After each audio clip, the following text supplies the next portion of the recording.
Hello, my name is Kevin Innes, and I'm going to be talking today about how to facilitate even better than you're doing now.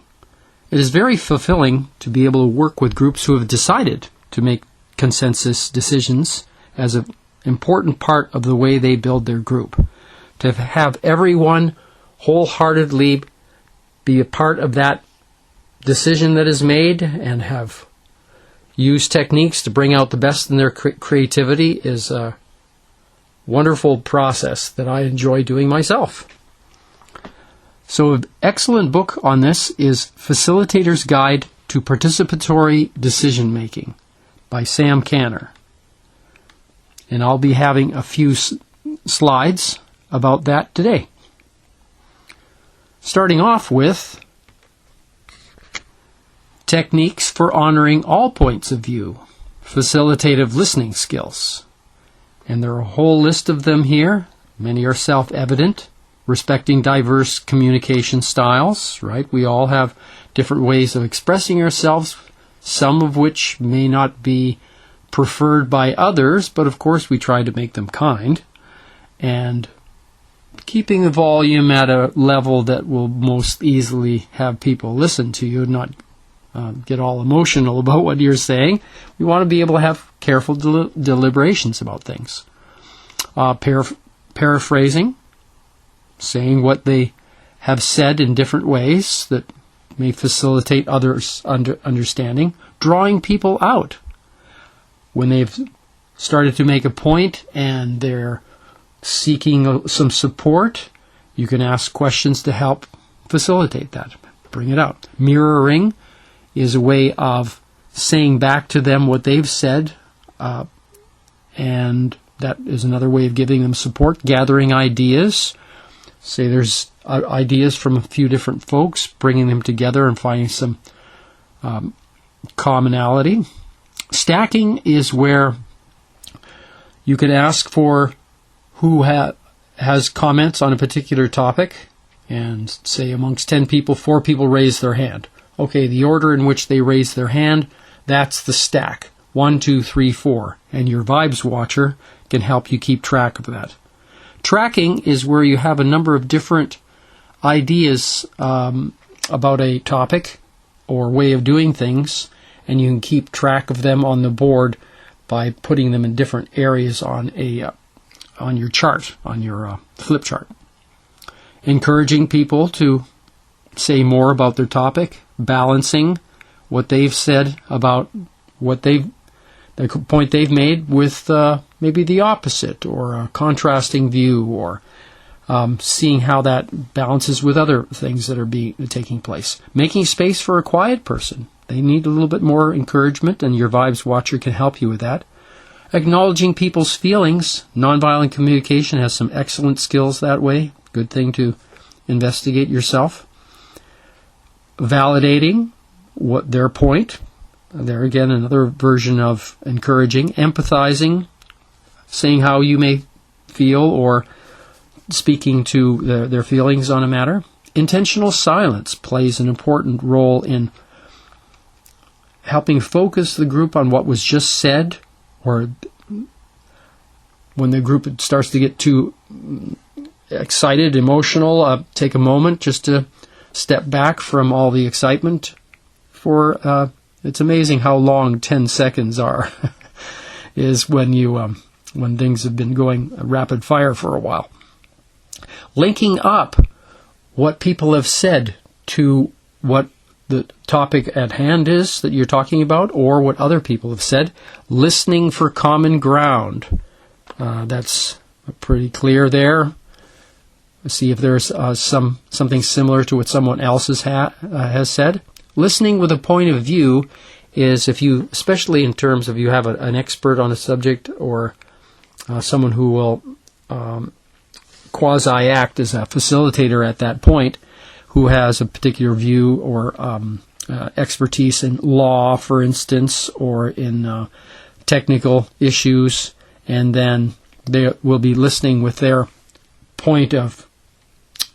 expert opinion point of view in terms of being able to answer those questions or concerns particular to the topic they have expertise in, and summarizing what it all has been said before.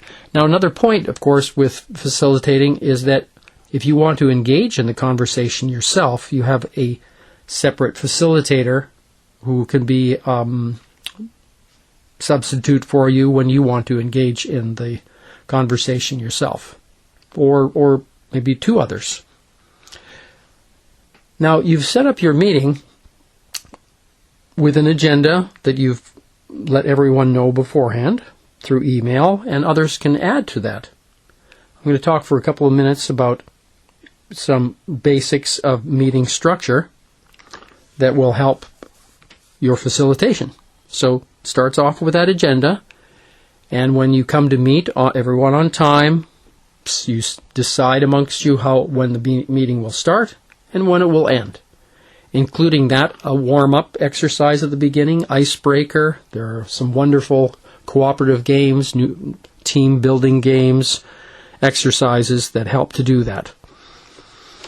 And singing is good. Everyone give a group massage, for instance, where you turn one direction, you massage each other's shoulders. There's a number of different exercises. And then you decide who's going to be the office that have certain responsibilities, volunteers. One, of course, is the facilitator. Another is the timekeeper, who keep track of how much time is left on a particular point that you're going to be talking about. And a vibes watcher, someone who will notice if someone's hasn't been speaking for a while or seems agitated about something, and can speak to that, or when two people start more discussing with each other in an emotional fashion, they'll point to that and perhaps make a decision to talk outside of the group about that, work out their differences instead of taking the group's time, or as well to help the facilitator know who's on stack, who's in order of points to be added to the discussion. Okay, so then you have your agenda. You can decide which points you're going to be covering at that meeting, and how much time to allot to each of them. Some may not be able to be discussed and will have to be tabled for another meeting. That's fine. It's being realistic so that everyone can leave at the proper time that they've set aside for this. Facilitation is, of course, even more important, a role during brainstorming exercises, or when you go deeper into solutions to a issue, a problem, challenge. So, dynamics of group decision-making addresses the type of progression that a brainstorming session or discussion may take. You could have a new topic and make a very quick decision after a brief discussion because people are impatient. But if you give it a little bit more time to have some wild and crazy, creative, connecting type of thinking, you may feel that it's diverged from the topic, but you will go beyond the familiar opinions of everyone to very diverse perspectives. But isn't that how you can come up with some amazing creative decisions too, and ideas? And then at a point, at say the midway point of your discussion, the time that you've allotted for this, it's time to converge the thinking. Maybe the ideas have become less and less, and so they kind of stuck. And then you can start bringing the ideas together, consolidating them, finding similarities, seeing how one connects to another, refining those. This is the convergent part of the process. That middle area there where everything seems to be very far away from your original topic, perhaps, is the groan zone. People are, I don't see how this relates, and we'll get into that in a moment. But you're going to be refining these ideas after a while and come to a decision point. And we'll address the different ways to come to that decision point at another session. As the discussion is going on, there will be perhaps some statements that are less than supportive, and these are the injunctions against public thinking, thinking in public. So you may hear comments, or people may be thinking, or maybe you've done this yourself, that's like, that's crazy, as far as an idea somebody has, or you're making me think too hard, or getting pretty intellectual here, aren't we? Statements that has nothing to do with what we're talking about. Statements such as that are not really supportive to divergent thinking, and tend to stymie people's creativity. So the next slide talks about the supportive attitude in action, and that's something that the facilitator, of course, would be a model of, and will give an example to others. I know this might be difficult for you, etc. What is your opinion, especially for the person who hasn't spoken for a while? What would be an example of that? Does anyone have more to add? All these statements, and you can look at more of these on your own, are statements that will support people in their brainstorming, in their creative way of looking at things. And as long as you can do this, and the more ideas that come, from those you can filter out or filter in those which are related or unrelated to the topic, or closely affiliated, that seems to support a lot of where people are coming from. Another volunteer position for your discussion is the person who does the chart writing, who makes the points that everyone's discussing. And there are a few tips and techniques about this. For instance, the sentences are easy to read, but make them short, of course. Second point, don't be shy about putting we and for a more inclusive way of addressing things that helps with that spirit of consensus, of course. Verbs and nouns are high priority, but adjectives and adverbs are low priority in the actual note-taking. People have different feelings about a particular item, and so it may not... It's just, let's get to the facts. Use only standard abbreviations, some that are more exotic, creative. The person who's going to be sending out information to everyone might not be able to understand it. And title every page, and that's best done with the black marker. It stands out so much. Any other markers you could use, it's good to have a variety: green, brown. Don't use yellow, it doesn't come out very well. Orange. And you can actually have different color markers, one between each of your fingers, sort of held between, so you can have 1, 2, 3, 4 different markers in your hand. One could be black for your titling each page and numbering them. Here are a few ways to list some of the ideas that you come up with in your group, and you can try these at your next meeting. Of course, there's brainstorming. The quality is more important than the quality. There's just standard listing all the answers or ideas that come up. But how about trying sticky notes? Members write ideas on stickies, and one idea per sheet. Okay? And all stickies are posted on the wall, and later ideas can be categorized and moved around to different areas. And as you're writing them, put them up yourself. So there's a lot of activity there.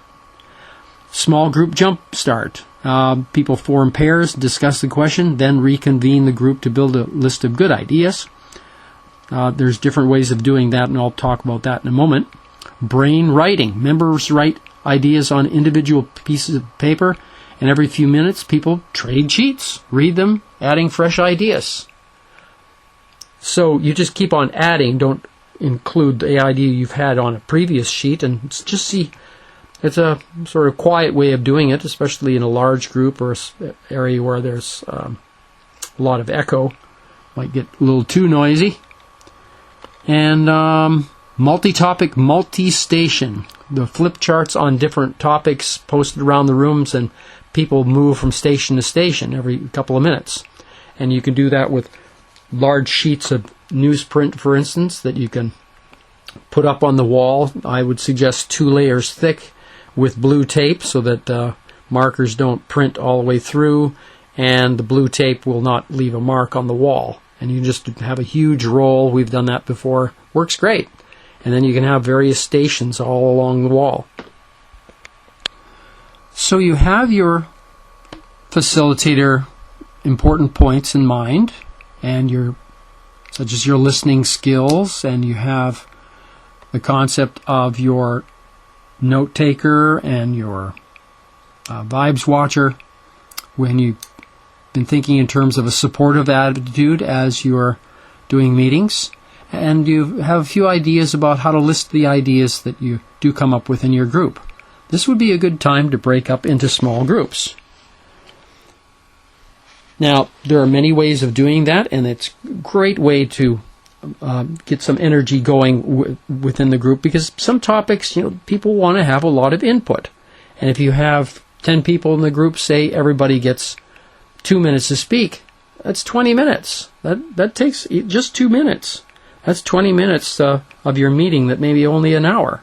Whereas, if you have 10 minutes to talk amongst groups of 3, you'll have a whole lot more that you can say and more ideas you can get from everyone. And then bring it back to the whole group with more ideas, and have a 5-minute discussion with people from each of the groups having had opportunity to facilitate their own meeting, come back to the whole group with the ideas they've come up with. So there's many variations. Very good one is 2-4-2, for instance. There's 4 participants. In round 1, there's 2 pairs. And then they discuss the topic, bounce it off each other, and then have all 4 people discuss, and then go back again with groups of 2, with just pairs. And then, but maybe pair off with a different person than you were with last time.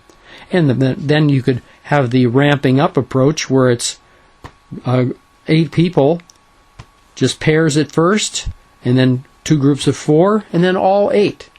And at each stage, decide who's going to be the facilitator, who will be the note taker, and when it's a larger group, of course, you could have a vibes watcher. And then share what each of the groups have come up with.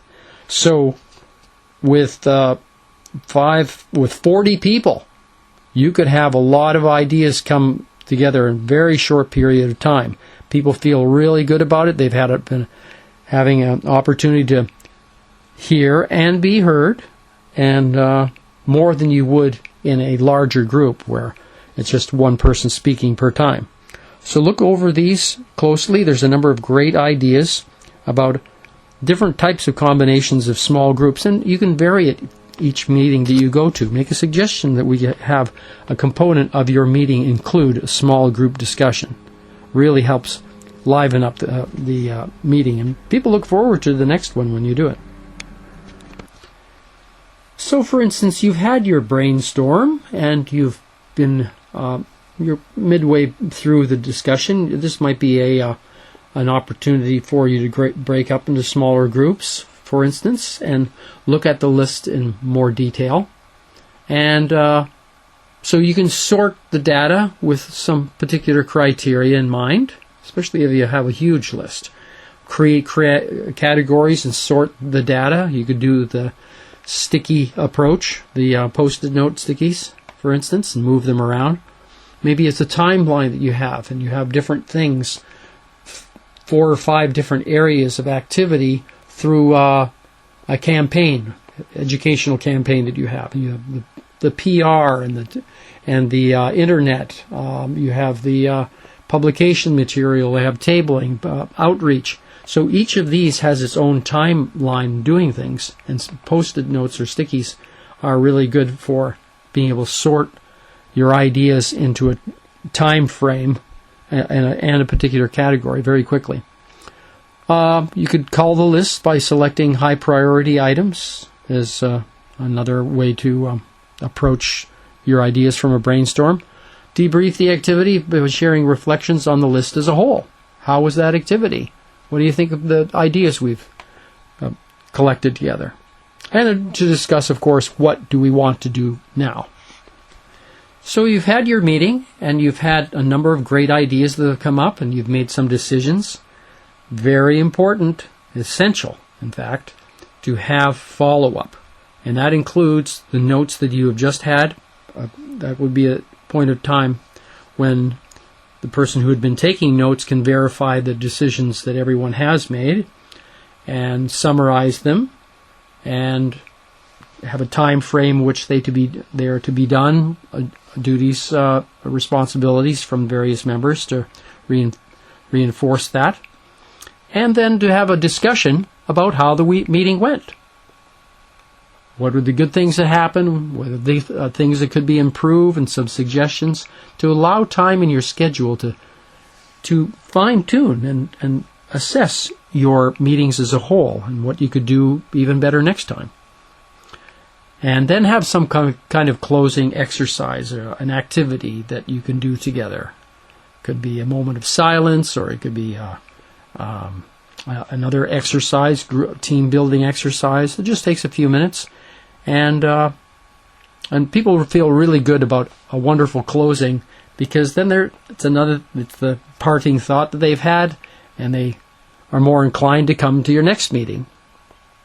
So have fun with this. Continue to learn more about how to do this, and it'll be enjoyable to be a facilitator and a participant. But just because you're not facilitating doesn't mean you can include some of that supportive statements and attitudes that will help the whole group gel as a powerful working team for good. So check out Facilitator's Guide to Participatory Decision Making, and we'll talk some more about this.